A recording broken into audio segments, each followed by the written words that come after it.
Catus Maximus here. This time a little review of this Olympia Tools, I guess open top tool bag, toolbox, pouch, bin.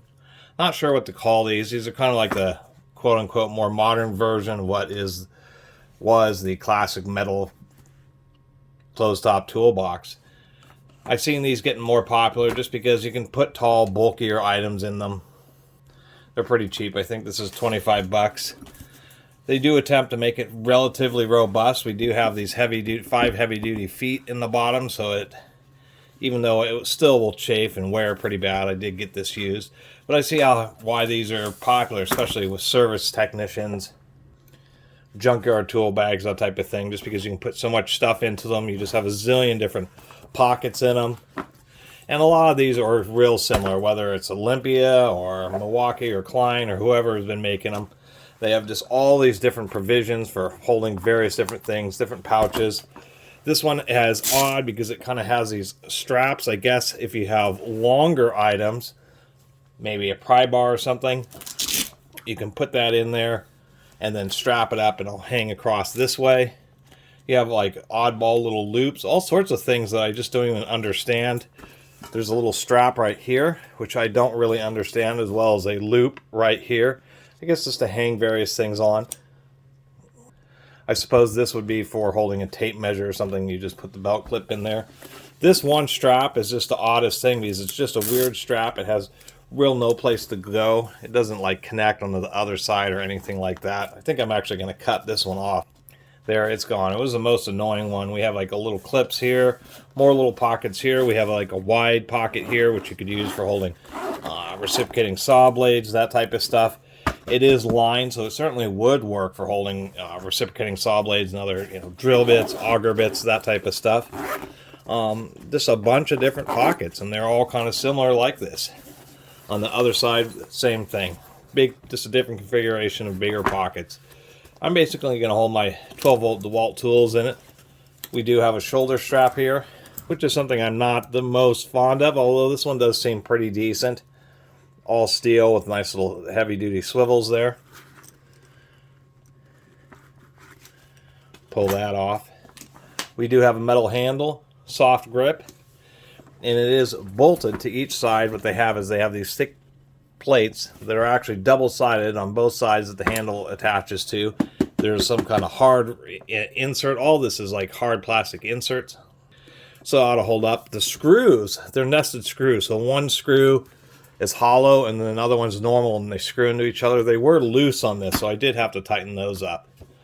Besides that, not a lot else to say. It's interesting that Olympia Tools is still around. I believe they're primarily sold at Kroger's and Fred Meyer. But it seems to be, essentially just like so many other brands, Husky, of these type of open box tool bags. I guess the biggest disadvantage of one of these things is if it falls off, if something falls off the your tailgate or gets tipped over, then of course everything's going to be falling out of it.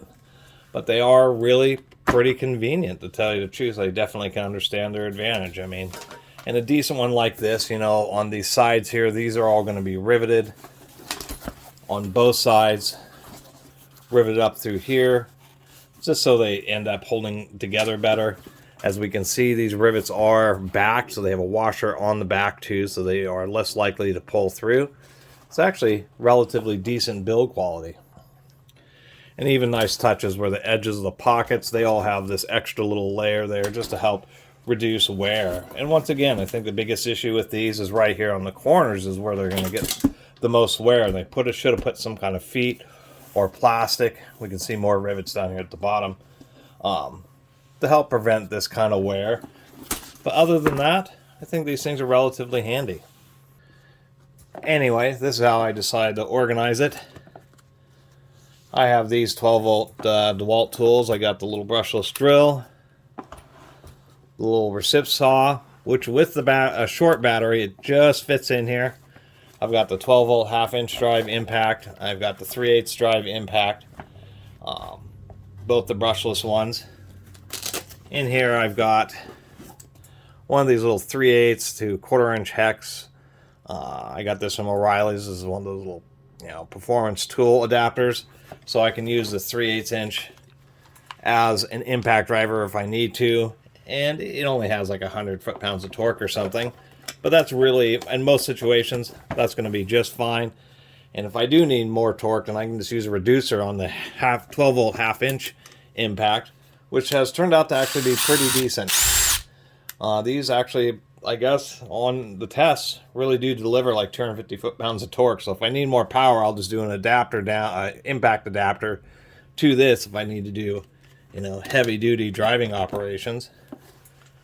Other than that, holds the big charger, the DCB 115. That's the 4 amp charger, so it'll charge these little 2 amp batteries, which is what I have. I have all 2 amp batteries except for one of the new 5 amp ones there, but little pockets hold the batteries like this. And actually, for these four items that I have, try to get this, there we go, get that all jammed in there like that. It actually holds all of it pretty well.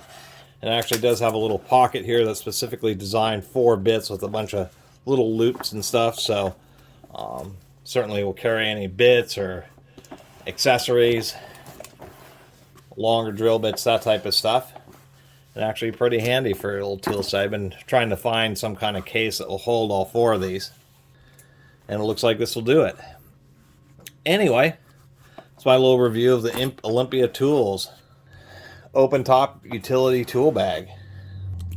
Oh, I should mention that this big pocket on the end here actually is handy, because I have one of the, which apparently I don't know if DeWalt does not make these anymore, but they've been including the DCB 112 with everything. But DeWalt did make for a while a dedicated 12 volt only charger.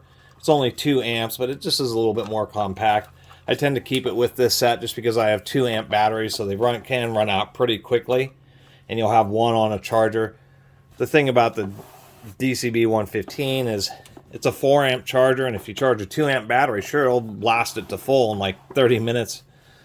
But the battery gets pretty hot, and it can cause early wear, so I kind of like charging the smaller batteries on the older 2 amp charger, and then using, of course, the big 4 amp charger with the 5 amp hour battery, because it really needs it to charge in any reasonable amount of time. It's actually pretty convenient. It holds that charger right there perfectly, and nice little extra pocket for the power cord, and even another one there. So I think these things are pretty cool. I like the heavy duty handle, and see why they're so popular. Anyway, really appreciate everybody who's been watching and subscribing, and if you haven't subscribed, please do. Until next time, Catus Maximus out.